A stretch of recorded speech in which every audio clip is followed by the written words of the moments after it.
Good afternoon, viewers. Once again, you are welcome to Sunday Olugbenga Akoni online tutorial. So, before I go into today's lecture, I would like to implore you, if you are seeing the video for the first time, to kindly subscribe to my channel, like it, and also share it with others. So, this afternoon, I want to complete the lecture we started on elements of assurance and engagement in our last lecture. That lecture we discuss the meaning and objective of an audit. We also talk about levels of assurance, talk about the meaning of assurance. Then we wrap it up with element of an assurance engagement, which are 5 in numbers. The first one is a three-party relationship comprising the practitioner, the responsible party, and the intended users, followed by the subject matter, which is the financial statement, then followed by the suitable criteria, which are the rules against which the financial statement or any other data will be compared to establish the fact that they have been prepared in accordance with applicable financial reporting framework.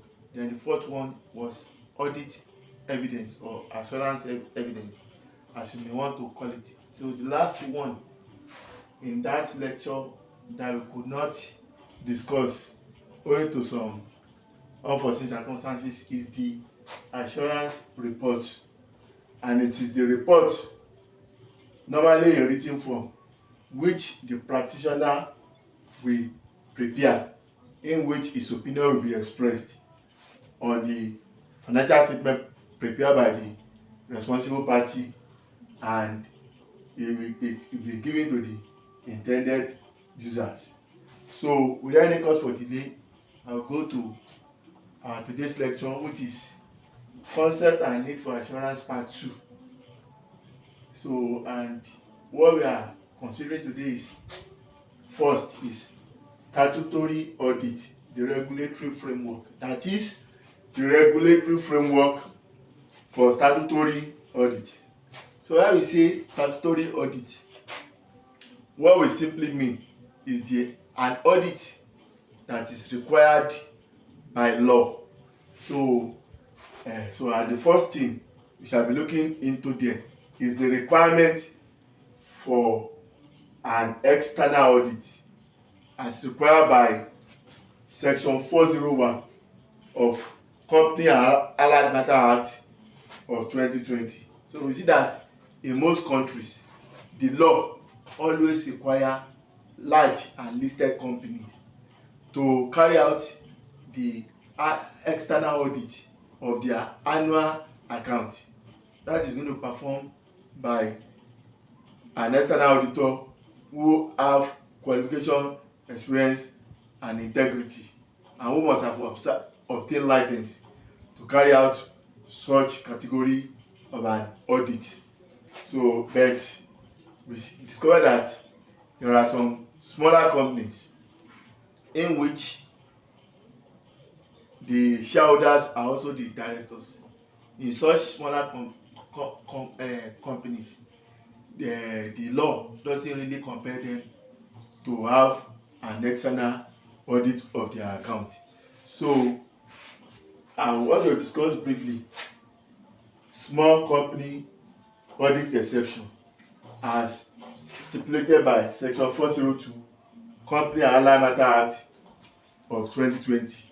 So as section 401 require that a company should carry out its annual external audit, but section 402 of CAMA 2020 offer exceptions from an audit if the company qualifies as a small company as per section 394 of Company and Allied Matter Act 2020, and the company qualify as a small company if it possess the qualities that are listed below. Number one is that it is a private company having a share capital. Then the number two is that the amount of its turnover in that particular year must not be more than 120 million naira or such amount that may be specified by the commission. So when we are saying commission here in Nigerian context, we mean the corporate affairs commission. So now go to the other. The third one is that its net asset value, the net asset value of the company must not be must not be more than 60 million naira or such amount that will be specified by the corporate affairs commission.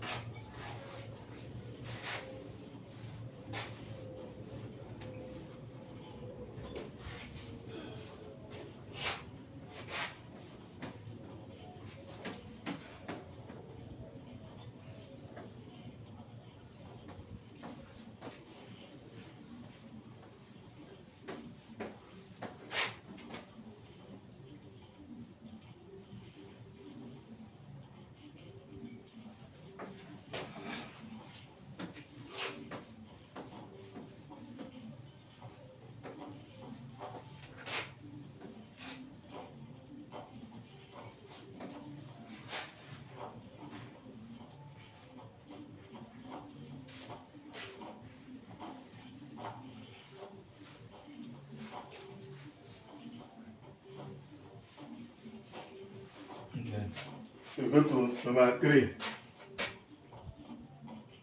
or C.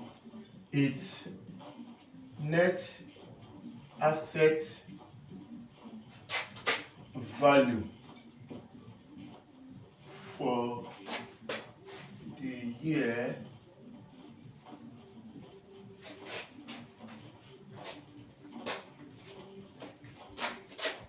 is not more than 60 million naira, 60 million naira or such amount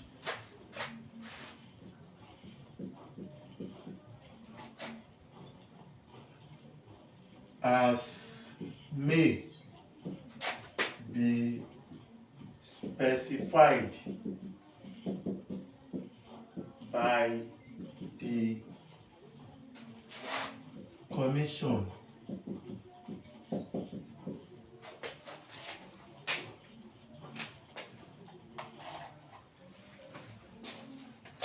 Then B or 4,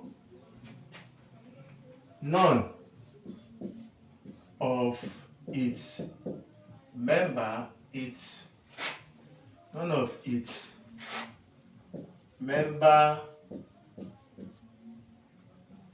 is an alien. That is, none of the member of that company is a foreigner. Then the next one is that none of its members is a government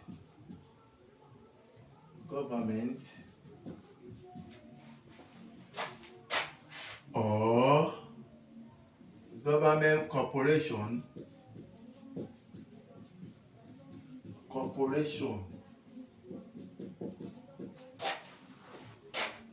or agency or its nominee.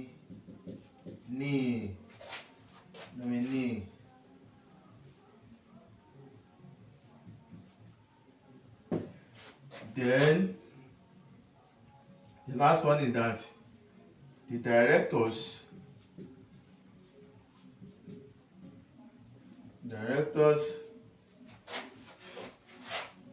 have between them not less than 51% of its equity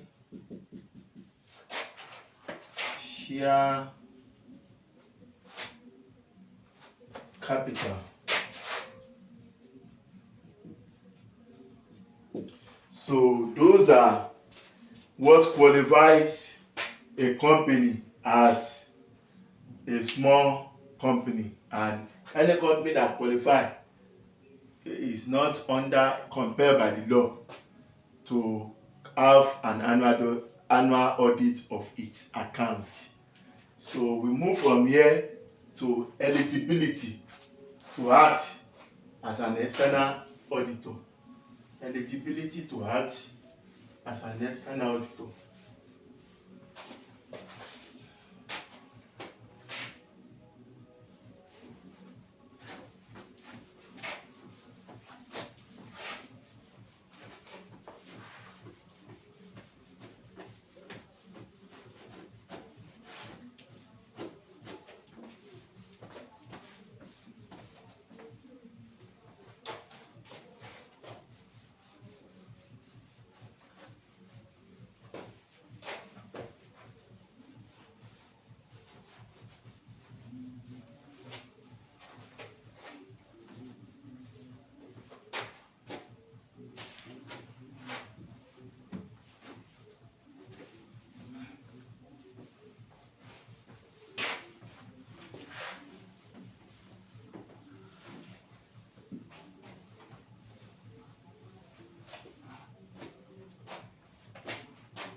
Eligibility to act as an external auditor.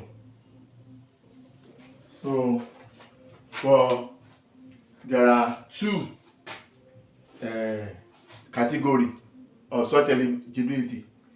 The first one is self-regulation by the accounting profession. Number one, or A, I want to call it self-regulation by the auditing, or let us say by the accounting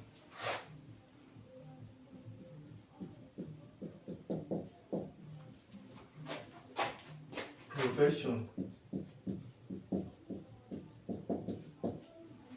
So that's the first one. So the role of the accounting profession is that they put procedures in place to ensure that audit is carried out only by fit and proper person who act with professional integrity. They also ensure that auditors carry out their audit in accordance with appropriate technical standard such as international standard on auditing.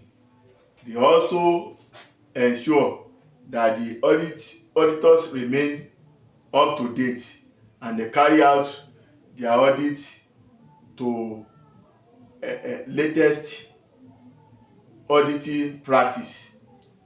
For example, by following a program of continuing development. So we call that one MCPE. MCPE, mandatory continuing professional education, where the auditor will be updating their skill and experience in order to be up to date in the audit they are carrying out.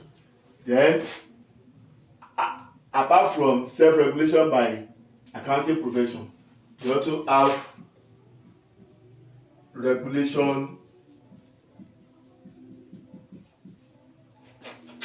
by the government. So part of self-regulation by the accounting profession is also that the profession keep a list of qualified auditor which they will make available to the public for the public use. So we now go to regulation by government. The government also can put in place a particular body that is similar to that of self-regulating profession. So that public body will see to it that technical standard of those people that are carrying out auditing out will be maintained at high standard, and they will also make sure that enforcement is put in place for members to comply with the requirement of the body, and also implement disciplinary action where necessary on auditors. So from this place you go to rights and duties of the external auditor. Rights and duties of external auditor.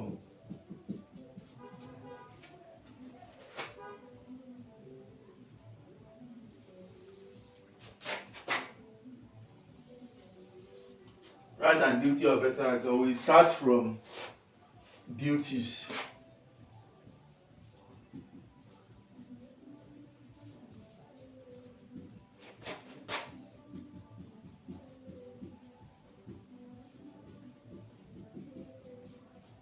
So we see that the law imposes some duties on auditor for them to carry out their audit to a proper standard.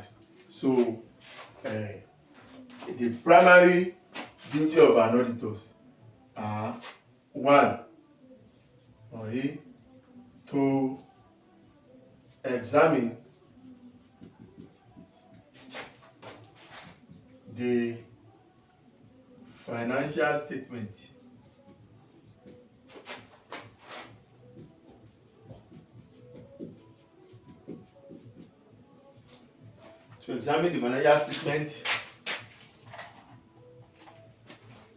and two, to express an opinion on the financial statement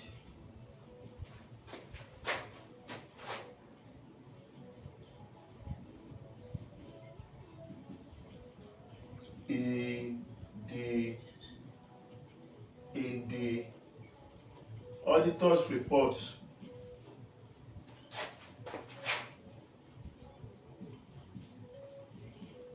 that would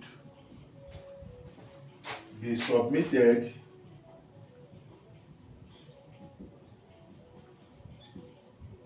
to the shareholders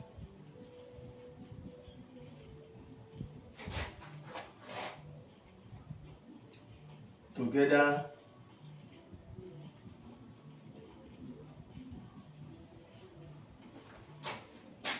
with the financial statement.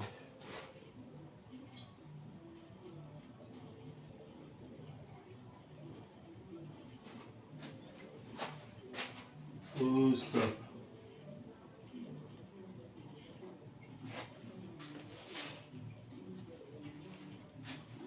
So we now go to right of the external auditor.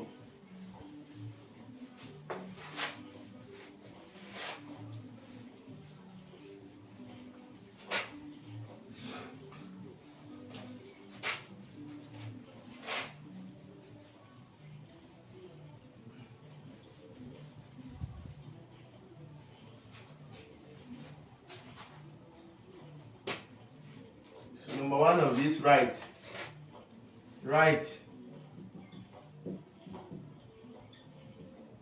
of the external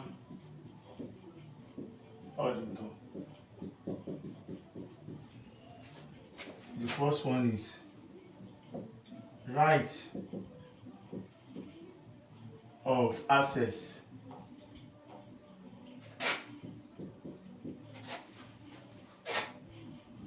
to all accounting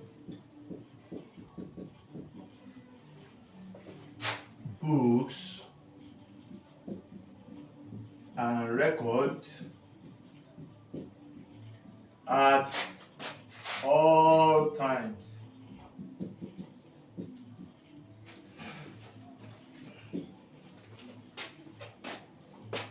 Then number two,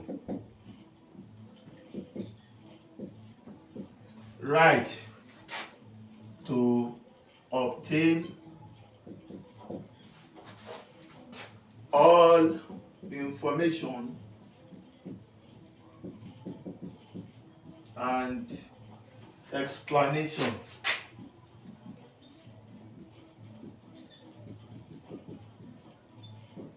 from the management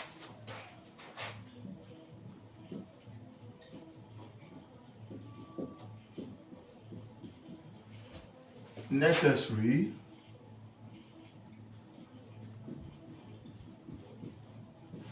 for the proper conduct of his audit. Then number three, right to collect all notices of shareholders meeting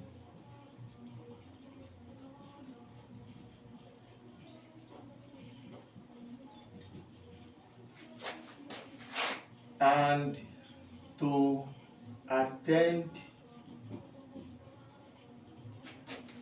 such meeting.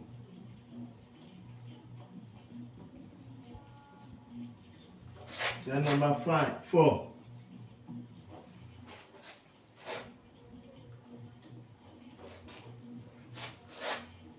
right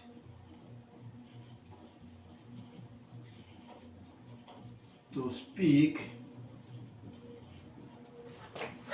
at the shareholders meeting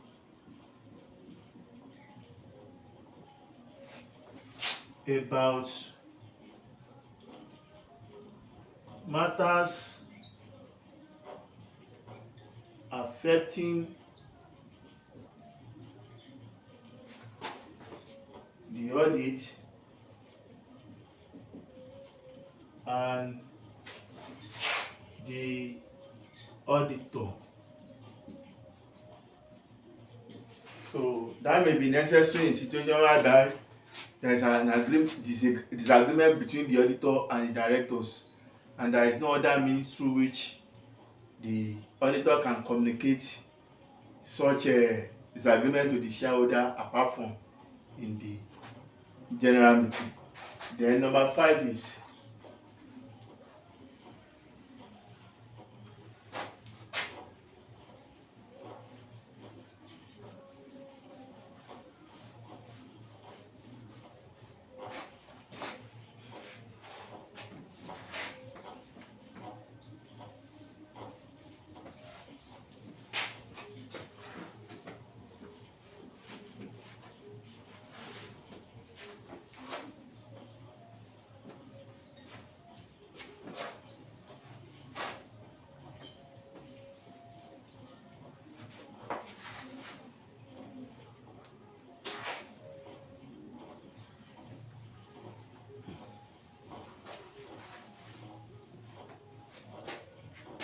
fifth one is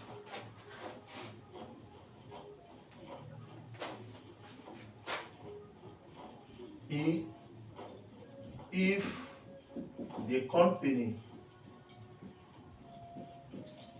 uses written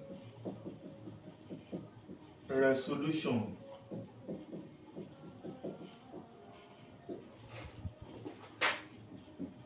the auditor has the right to obtain a copy of all such resolution.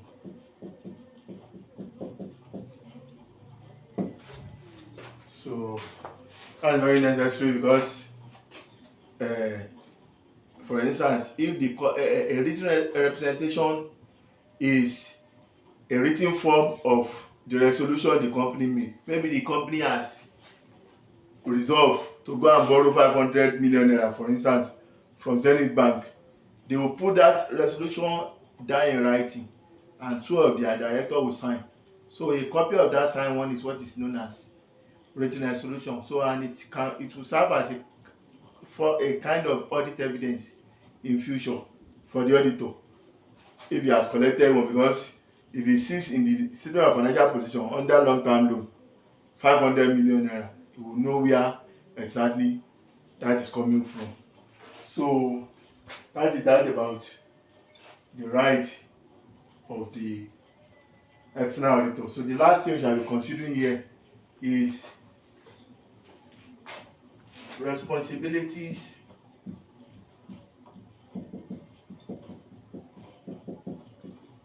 of management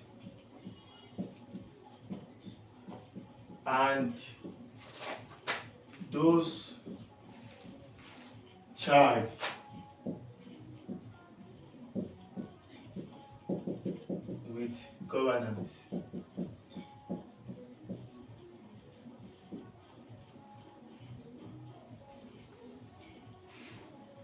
So management are those that assist to day-to-day running of the business, whereas those charged with governance are those that set strategic direction for the company. So the head of the management is the managing director of the company, whereas the head of those charged with governance is a non-executive director who is the chairman of the non-executive director. So that is like those charged with governance. So contrary to the belief of some member of the public, some member of the public that believe that it is the duty of the auditor to prepare financial statement or to prevent and detect fraud. No, it is not so. It is members of the managers and those charged with governance that are saddled with all such responsibilities. So you see that responsibility number one is prevention and detection of fraud and errors.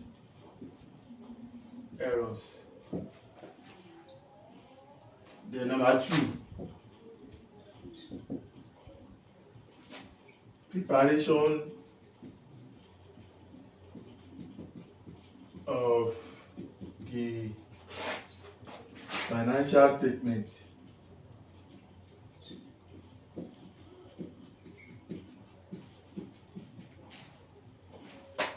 Then number three, design and implement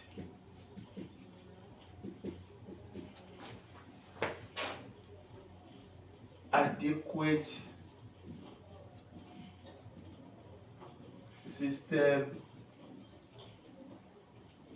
of internal control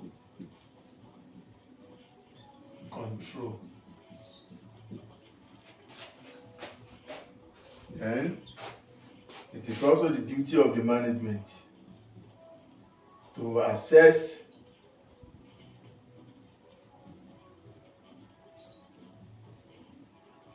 the going concern status of the company, and also to provide written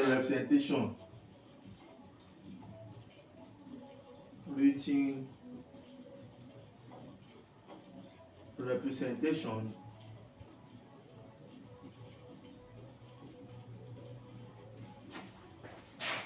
to the auditor at the end of his audit. So thank you very much for watching. This is where we are going to end this part, the second part of the lecture. So the third part will come out very soon. So as I have mentioned at the beginning of the lecture, I want you to subscribe to the channel, like it, and also share it with others. And should you have course to want to reach out to me, so you can reach out to me on this contact.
So once again, thank you very much for watching.